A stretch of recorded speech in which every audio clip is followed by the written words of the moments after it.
नमस्कार विद्यार्थी मित्रों, गुड मॉर्निंग। केम छो? मजामां?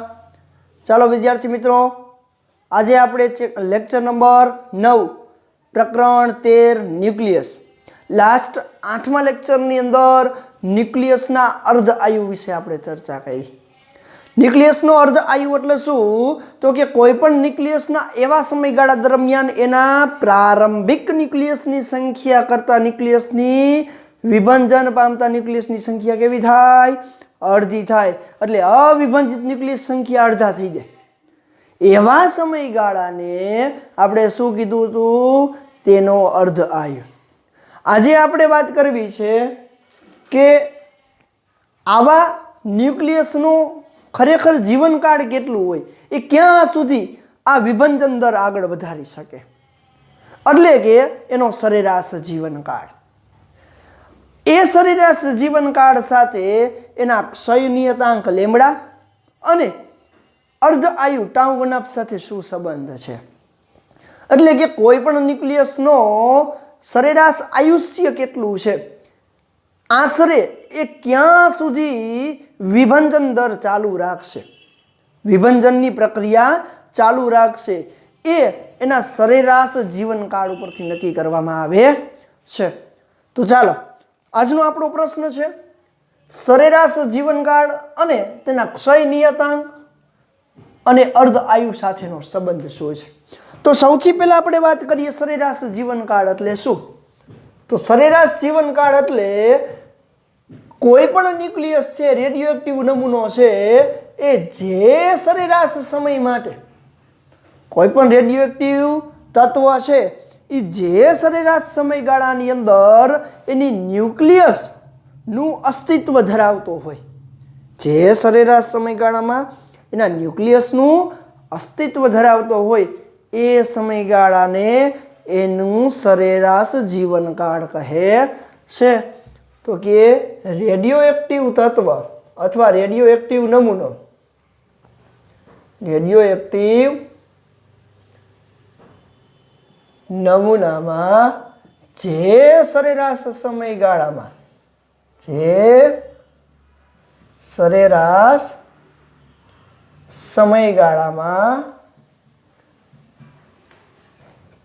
તે ન્યુક્લિયસ અસ્તિત્વ ધરાવતો હોય, અસ્તિત્વ એટલે એની જીવંત હોય, અસ્તિત્વ ધરાવે તે સમયગાળાને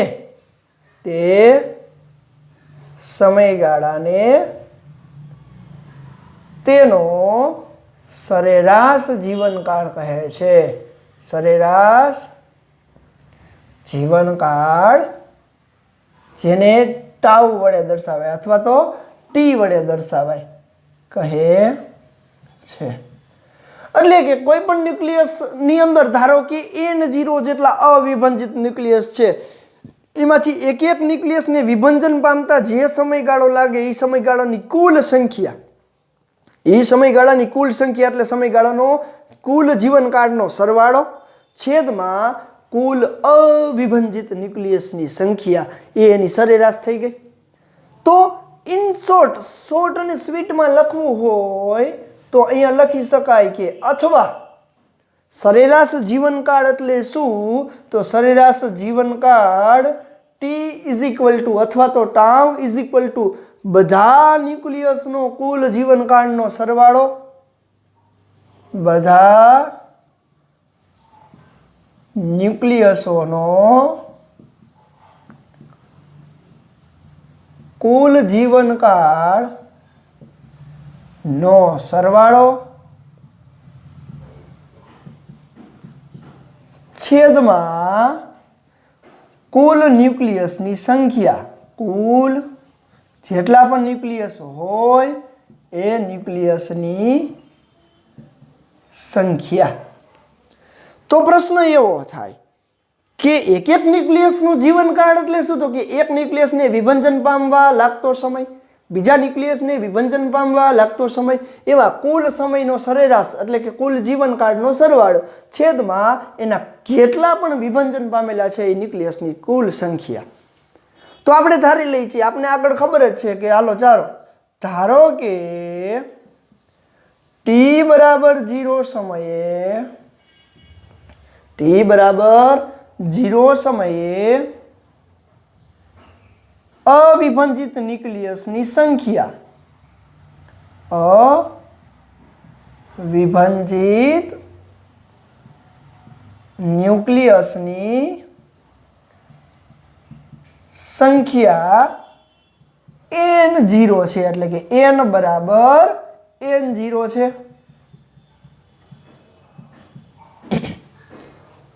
ટી બરાબર 0 સમયે અવિભાજિત ન્યુક્લિયસની સંખ્યા n બરાબર n0 જેટલી છે। તો એના પછીના ટી સમયે વિભાજન પામતા ન્યુક્લિયસની સંખ્યા લખવી હોય તો કે ટી બરાબર ટી સમયે વિભાજિત ન્યુક્લિયસની સંખ્યા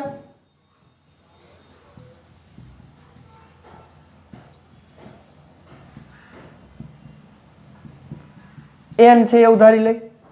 તો સમયના નાના ગાળા માટે આપણે શું કહી શકીએ, તો આથી ડીટી જેટલા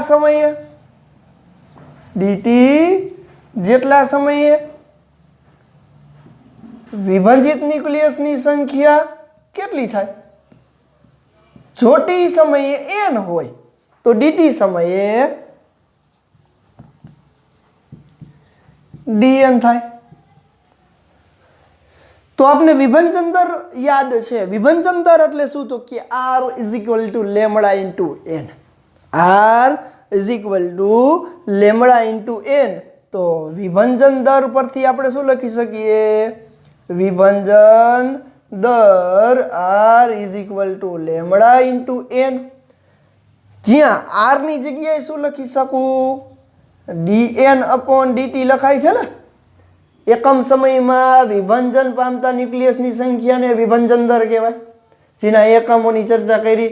હજુ સુધી આગળના લેક્ચર વ્યવસ્થિત પાકા ન કર્યા હોય, અભ્યાસ ન કર્યો હોય તો પહેલા એનો અભ્યાસ કરી લેજો, જેથી અહીંયા કોઈ તકલીફ પડે નહીં। r = લેમ્બડા * n, હાલો r ની જગ્યાએ dn/dt લખાય, લેમ્બડા એમનો, n એટલે શું, તો કે n0 e - લેમ્બડા t, એટલે કે ચર ઘાતાંકીય નિયમ। dt ને હું સામે જવા દઉં તો મને શું મળશે, dn = lambda n0 e - lambda t dt, એટલે કે ડેલ્ટા ટી જેટલા સમયગાળા દરમિયાન વિભાજન પામતા ન્યુક્લિયસની સંખ્યા dn = lambda n0 e - lambda t dt। તો હવે વાત કરવી છે એના સરેરાશ સમયગાળાની।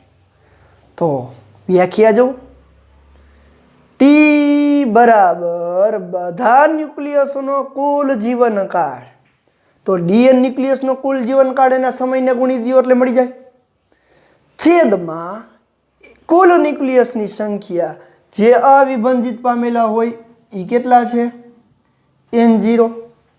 તો પહેલા હું dn જેટલા ન્યુક્લિયસનો કુલ જીવનકાળ, dn જેટલા ન્યુક્લિયસ એટલે આટલા ન્યુક્લિયસ, એનો કુલ જીવનકાળ એટલે એને ટી વડે ગુણું તો મળી જાય।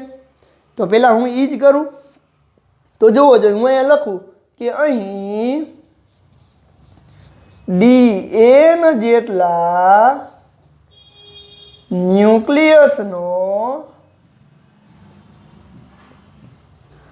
કુલ જીવનકાળ કેટલો થશે, કુલ જીવનકાળ, તો એને ટી વડે ગુણી નાખું તો t × dn થાય। માટે સરેરાશ જીવનકાળની વ્યાખ્યા પ્રમાણે, સરેરાશ જીવનકાળની વ્યાખ્યા પરથી હાલો સરેરાશ જીવનકાળ ટાઉ બરાબર બધા ન્યુક્લિયસોનો કુલ જીવનકાળનો સરવાળો। હવે જોવો જોઈએ બધા ન્યુક્લિયસનો કુલ જીવનકાળનો સરવાળો એટલે આ જે કુલ જીવનકાળ થયો એનો સરવાળો કરવો હોય તો સરવાળો કેવી રીતે થાય, તો કે સંકલનની અંદર 0 થી n0 બધા ન્યુક્લિયસ આવી ગયા।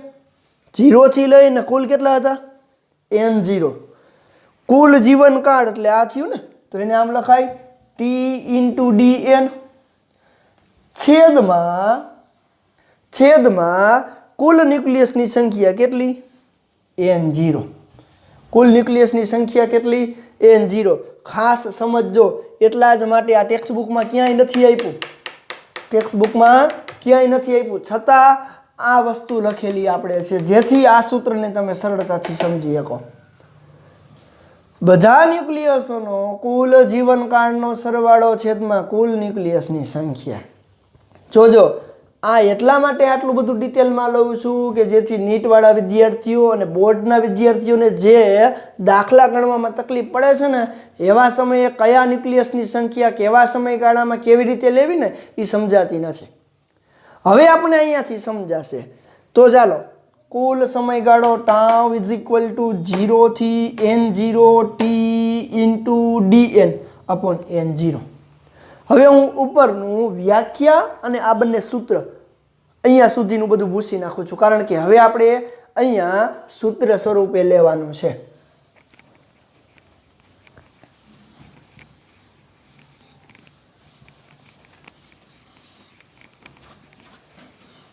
ચાલો લાસ્ટ સરેરાશ જીવનકાળ ઉપરથી આપણે સૂત્ર શું મળ્યું તો કે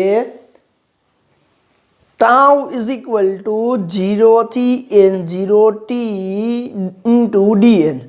હાલો dn ની કિંમત અહીંયા મૂકું શું થશે તો સરેરાશ જીવન ટાઉ અથવા તો t = 0 થી n0 સુધીનું t * dn એટલે લેમ્બડા n0 લેમ્બડા અને n0 કેવા હોય અચળ હોય એટલે એને બહાર લખી લઉં વધ્યું શું e - λt * dt છેદમાં n0 કટ આઉટ થઈ જાય તો શું લખી શકાય લેમ્બડા સંકલનની અંદર 0 થી n0 t e - λt * dt। હવે જો આનું સંકલન છે ને એક ખંડોસો સંકલન એકનું સંકલન બીજા સાથે અચળ પદ બીજાનું સંકલન પ્રથમ સાથે અચળ પદ આ રીતે એનું સંકલન થાય પણ સરેરાશ જીવનકાળ માટે એનું સંકલન ક્યાંથી ક્યાંનું કરવું પડશે તો કે 0 થી n0 જેટલા ન્યુક્લિયસની સંખ્યા પૈકી સમયગાળો 0 થી અનંત સુધી કરવો પડે। તો આપેલ આ સમીકરણની અંદર જે સમયગાળો અહીંયા લઈ છે n0 એની જગ્યાએ 0 થી અનંત સુધીનો લેવો પડશે। શું કામ કારણ કે અનંત એનો મિનિંગ એવો થયો કે સરેરાશ જીવનકાળ એની સરેરાશ ચાલુ છે। તો આપેલ આ સમીકરણ લઈ એને સમીકરણ નંબર 1 આપો તો જુઓ જોઈએ ટાઉ = લેમ્બડા 0 થી અનંત તો કે અહીં લખી શકાય કે અહીં સરેરાશ જીવનકાળ માટે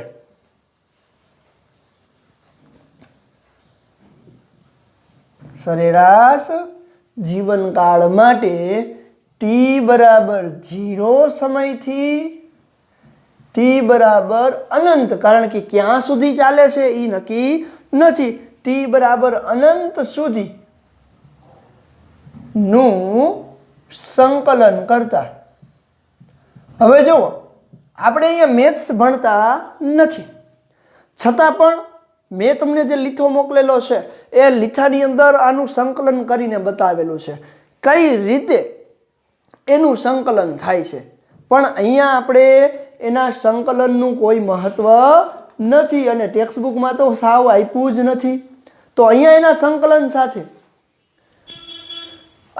સંકલન સાથે કોઈ સંબંધ જ નથી એટલા માટે સમીકરણ 1 ની અંદર સંકલન કરતા કયું સમીકરણ મળે છે સીધું સમીકરણ આપણે લખશું। તો એટલા જ માટે મેં અહીંયા વાક્ય લખ્યું કે અહીં સરેરાશ જીવનકાળ માટે t બરાબર 0 થી t બરાબર ∞ સુધીનું સંકલન કરતા આપણને શું મળે તો કે સરેરાશ જીવનકાળ tau T is equal to 1/λ।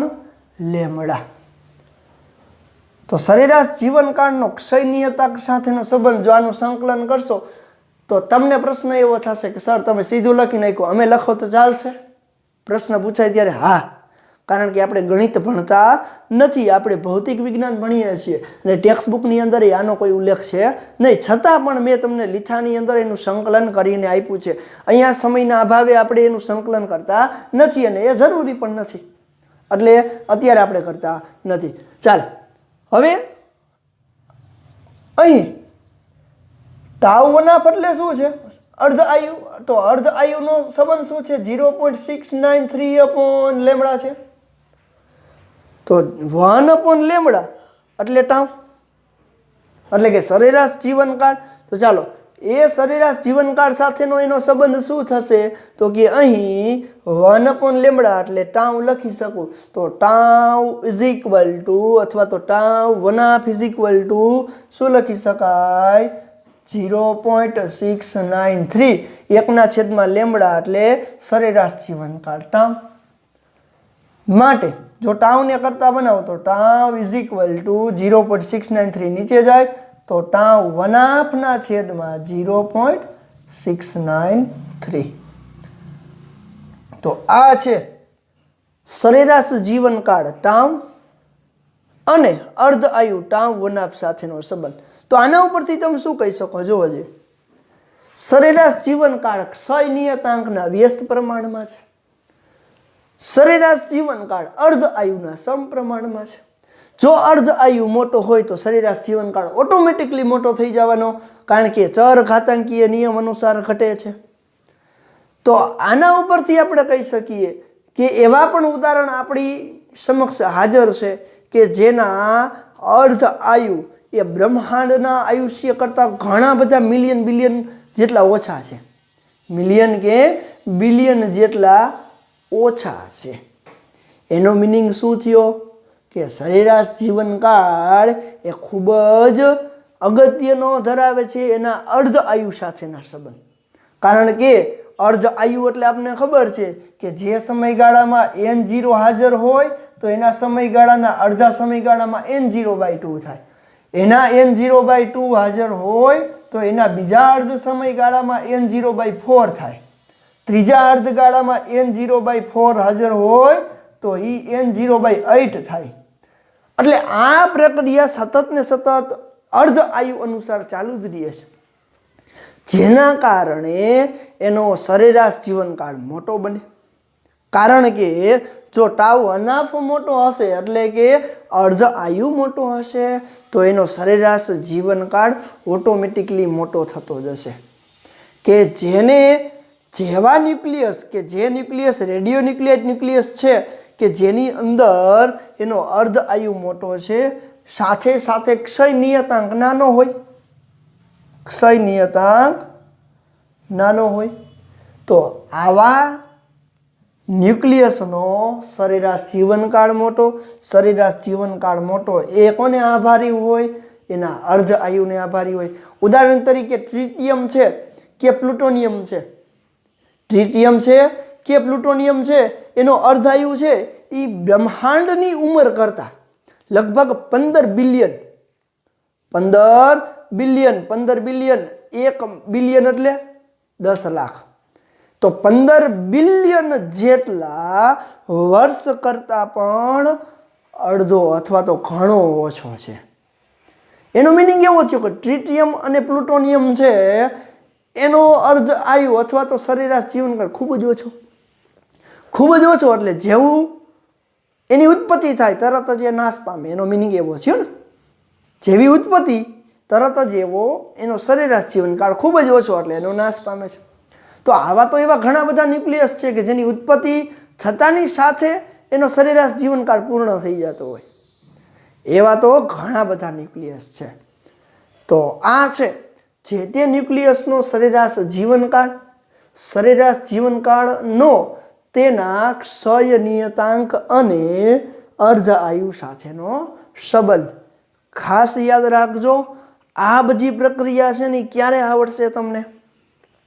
કે જ્યારે તમે આગળના બંને લેક્ચર્સ કે જેમાં આપણે માત્ર રેડિયો એક્ટિવિટી અને અર્ધ આયુ વિશે ભણ્યા છીએ અને એના વિભંજન દર વિશે, તો આગળના 3 પ્રશ્ન એટલા માટે અગત્યના ગણાય, જો એ તમને આવડતા હોય, એના સૂત્રનો સંબંધ તમને આવડતો હોય તો અને તો જ તમે આ સૂત્રને સમજી શકશો, નહીતર તમને આ સૂત્રને સમજવામાં થોડી કઠિનતા લાગશે.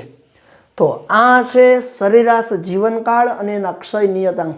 ખાસ અગત્યનો પ્રશ્ન છે. આના દાખલા પણ થોડાક ટિપિકલ છે, પણ જો તમને આ સંબંધ આવડતો હોય છે તો એક પણ દાખલામાં તકલીફ પડશે નહીં. જોઈ લેજો વ્યવસ્થિત.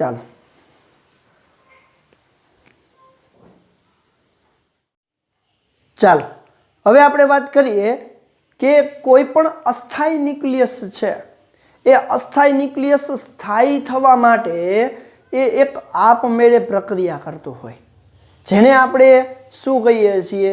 ક્ષય થવું. ન્યુક્લિયસનું ક્ષય થવું, અથવા તો એવા ન્યુક્લિયસને રેડિયો એક્ટિવ ન્યુક્લિયસ તરીકે આપણે ઓળખીએ છીએ, અથવા એ તત્વને રેડિયો એક્ટિવ તત્વ કહીએ છીએ.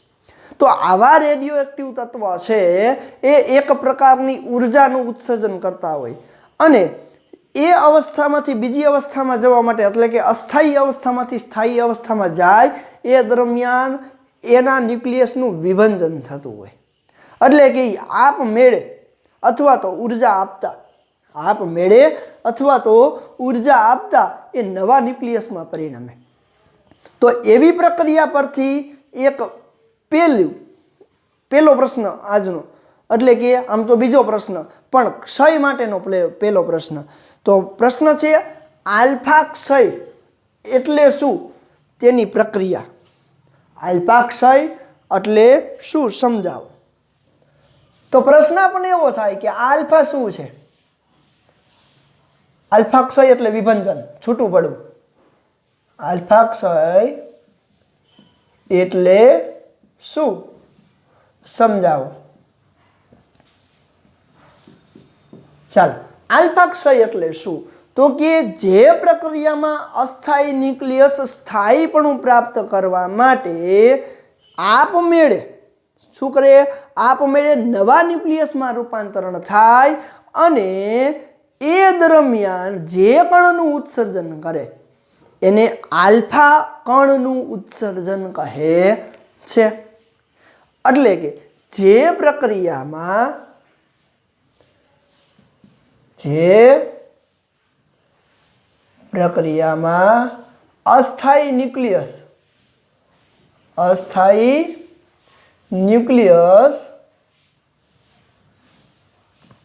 અસ્થાયી ન્યુક્લિયસ એટલે અનસ્ટેબલ, આપમેળે નવા ન્યુક્લિયસમાં રૂપાંતર પામે. આપમેળે નવા ન્યુક્લિયસમાં રૂપાંતર પામે. હાલ, જે પ્રક્રિયામાં અસ્થાયી ન્યુક્લિયસ આપમેળે નવા ન્યુક્લિયસમાં રૂપાંતર પામે તે દરમિયાન આલ્ફા કણનું ઉત્સર્જન કરે છે,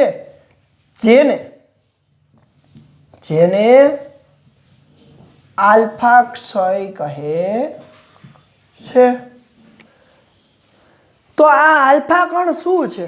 તો કે આલ્ફા કણ એક હિલિયમનો જ કણ છે. તો કે આલ્ફા કણ એ He24 નો ન્યુક્લિયસ જ છે, એટલે કે He24 જ છે. એટલે કે જે પ્રક્રિયા દરમિયાન જે રેડિયોન્યુક્લિયર તત્વ અસ્થાયી સંતુલનમાંથી સ્થાયી સંતુલનમાં જવાનો પ્રયત્ન કરે એ દરમિયાન એક હિલિયમનું ઉત્સર્જન કરે. એટલે કે જે ન્યુક્લિયસનું વિભંજન થાય છે એને જનક કહેવાય. જનક એટલે આપણને ખબર છે, જનક એટલે જણતું હોય અને જનિત એટલે એમાંથી બનતું હોય. તો જે ન્યુક્લિયસનું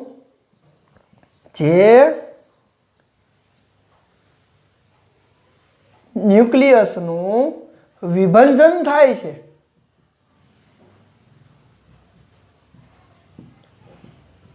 તેને જનક ન્યુક્લિયસ કહેવાય. શું કહેવાય? જનક ન્યુક્લિયસ. અને જે ન્યુક્લિયસ વિભંજન થતા મળે છે, જે વિભંજન થતા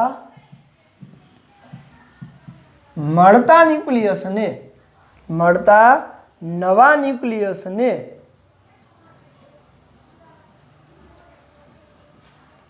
જનિત કહેવાય. જનિત એટલે જણેલો અથવા ઉત્પન્ન થયેલો.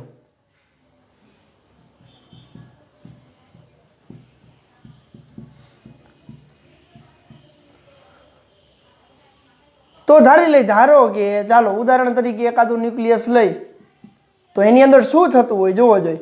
ઉદાહરણ તરીકે એક એક્સ તત્વ છે, જે રેડિયો ન્યુક્લિયર તત્વ છે XZE, જે અસ્થાયી ન્યુક્લિયસ છે, એ સ્થાયીપણું પ્રાપ્ત કરવા માટે એક નવા ન્યુક્લિયસ એટલે કે હિલિયમ આલ્ફા કણનું એટલે કે He2 નું ઉત્સર્જન કરે છે. જે આલ્ફા કણ છે, આલ્ફા ક્ષય થાય છે, તો એમાંથી પરમાણુ ક્રમાંક કેટલા ઓછા થાય? 2.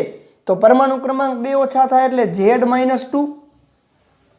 પરમાણુ દળાંક કેટલા ઓછા થાય? 4 એટલે A-4 પ્લસ He2 એટલે એક આલ્ફા કણનું ઉત્સર્જન થયું પ્લસ Q જેટલી ઉષ્મા ઉર્જાનો ઉત્સર્જન અથવા તો વ્યય થયું એવું કહેવાય. એટલે કે ઉષ્મા ક્ષેપક પ્રક્રિયા પણ કહી શકાશે ને ઉષ્મા કેવી તો કે ઉષ્મા શોષક. એ ક્યારે ખબર પડે તો કે Q ધન હોય તો ઉષ્મા ક્ષેપક, Q ઋણ હોય તો ઉષ્મા આપવી પડે, ઉષ્મા શોષક પ્રક્રિયા થાય. એટલે કે એક આલ્ફા કણનું ઉત્સર્જન થાય એ દરમિયાન મૂળ એટલે કે જનક ન્યુક્લિયસમાંથી 2 પરમાણુ ક્રમાંક ઓછા થાય એટલે કે 2 પ્રોટોન ઓછા થાય અને 4 પરમાણુ દળાંક ઓછા થાય છે એટલે કે 4 ન્યુટ્રોનમાં ઘટાડો થાય છે. આટલું યાદ રાખજો, એકદમ સરળ પ્રક્રિયા છે. તો આઇન્સ્ટાઈનના સાપેક્ષવાદ અનુસાર કેટલી ઉષ્માનું ઉત્સર્જન થાય? તો સાપેક્ષવાદ અનુસાર એટલે કે દળ ઉર્જા સમતુલ્ય અનુસાર, હાલો ઉર્જાનું સૂત્ર અહીંયા ઉર્જાની જગ્યાએ Q છે. Q is equal two E અથવા તો Q is equal to delta mc² થાય. હાલો ડેલ્ટા m એટલે દળ ક્ષતિ. અહીંયા દળ ક્ષતિ એટલે શું તો કે કુલ દળમાંથી એના ઘટક કણોનું દળ બાદ, કુલ દળમાંથી એના ઘટક કણોનું દળ બાદ કુલ દળ એટલે અહીંયા શું છે? માસ of x minus mass of y minus mass of alpha કણ ઇન્ટુ, જો આ ડેલ્ટા એમ થઈ ગયું દળ ક્ષતિ થઈ ગઈ ને, માસ ઓફ x માંથી એના ઘટક કણોના દળને બાદ કર્યું ઇન્ટુ c². તો આ આપણને શું આપે છે? ઉર્જા Q. અને આ ઉર્જાના અહીંયા તફાવતની વાત કરીએ તો ઉષ્મા ક્ષેપક પ્રક્રિયા ક્યારે થશે? જો આ ઉષ્મા આની અંદર જો ડેલ્ટા mx એટલે કે કુલ ન્યુક્લિયસ જે હતું એ ન્યુક્લિયસમાંથી એના ઘટક કણોના દળનો ઓછું હોય તો ધન મળવાનો. તો આપમેળે થતી પ્રક્રિયામાં અહીંયા ઉષ્માનું ઉત્સર્જન થતું હોય એટલે કે Q ધન મળે, કારણ કે આ તફાવત ધન મળશે, કારણ કે આ બંનેનો સરવાળો આના કરતાં ઓછો થાય ત્યારે જ ધન મળે ને. તો ઉષ્મા ક્ષેપક પ્રક્રિયા ક્યારે થશે તો કે Q ઇઝ ગ્રેટર ધેન 0 મળે એટલે કે ઉત્સર્જિત ઉર્જા ધન મળે. કેવી મળે? ધન મળે. ત્યારે ઉષ્મા ક્ષેપક પ્રક્રિયા કહેવાય. શું કહેવાય? ઉષ્મા ક્ષેપક પ્રક્રિયા. જો આનું દળ એ આ બંનેના સરવાળા કરતાં ઓછું હોય તો Q ઇઝ લેસ ધેન 0 મળે. Q ઇઝ લેસ ધેન 0 મળે એટલે ઋણ મળે. ઋણ મળે તો ઉષ્મા આપતા થાય એટલે ઉષ્મા ક્ષેપકની જગ્યાએ ઉષ્મા શોષક પ્રક્રિયા થતી હોય. ખાસ ધ્યાન આપજો. ઉષ્મા ક્ષેપક ક્યારે થાય? ઉષ્માનું ઉત્સર્જન થાય તો ધન મળતી હોય. તો જે ન્યુક્લિયસમાંથી બીજા ન્યુક્લિયસમાં પરિણામે એ દરમિયાન ઉષ્માનું ઉત્સર્જન થતું હોય તો એ ઉષ્મા ક્ષેપક પ્રક્રિયા. પણ એક ન્યુક્લિયસમાંથી બીજા ન્યુક્લિયસમાં પરિણમવા માટે બાહ્ય ઉર્જા આપવી પડતી હોય તો ઉષ્માનું શોષણ કરીને પ્રક્રિયા થાય છે. ઉષ્માનું શોષણ કરીને પ્રક્રિયા થતી હોય તો ઉષ્મા શોષક પ્રક્રિયા કહેવાય. હવે આવા આલ્ફા ક્ષયનું એકાદું ઉદાહરણ આપણે લઈએ. ચાલો, ઉદાહરણ તરીકે આ જે પ્રક્રિયા થાય છે એની અંદર ચાલો યુરેનિયમ 9235 નો સમસ્થાનિક યુરેનિયમ 9238 લઉં. ચાલો આનો સ્ક્રીનશોટ લઈ લેજો. એકાદું ઉદાહરણ ઉપર આપણે લખવું છે એટલે.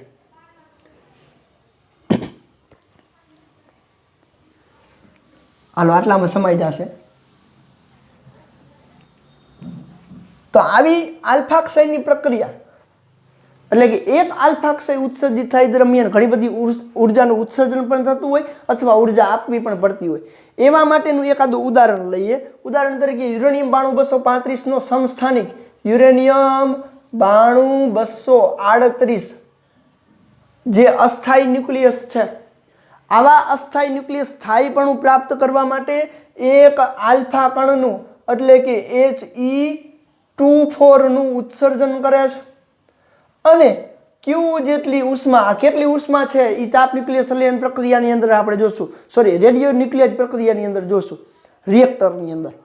તો જોવો જોઈએ એક આલ્ફા કણનું ઉત્સર્જન થયું. એક આલ્ફા કણનું ઉત્સર્જન થયું એટલે યુરેનિયમ 92 માંથી 2 પરમાણુ ક્રમાંક ઘટે. તો 2 પરમાણુ ક્રમાંક ઘટે એટલે થોરિયમ બને. તો યુરેનિયમ 90 થોરિયમ, કારણ કે થોરિયમનો પરમાણુ ક્રમાંક 90 છે. તો પરમાણુ દળાંક કેટલો વધશે? 4 જેટલો ઓછો થાય એટલે 234. તો આ એક એનું ઉદાહરણ છે કે આલ્ફા કણનો ક્ષય થાય. આલ્ફા ક્ષય થાય એટલે કે યુરેનિયમ 92235 જે અસ્થાયી છે 92235 નો સમસ્થાનિક 92238. 92238 અને 92239 એ ખૂબ જ વધારે રેડિયો એક્ટિવ તત્વ છે. યુરેનિયમ 92238 નું અસ્થાયીપણું દૂર કરવા એ એક આલ્ફા કણનો ક્ષય કરે છે અને નવું ન્યુક્લિયસ થોરિયમ 90234 બનાવે છે. અને ક્યુ જેટલી મિલિયન ઇલેક્ટ્રોન વોલ્ટની અંદર આ ઉર્જા હશે MEV-માં. કેટલી? MEV-માં મિલિયન ઇલેક્ટ્રોન વોલ્ટની અંદર ઉર્જાનું ઉત્સર્જન કરે છે અને એનું મૂલ્ય પણ ચોક્કસ છે જેની આપણે ચર્ચા આગળના લેક્ચર્સની અંદર કરશું.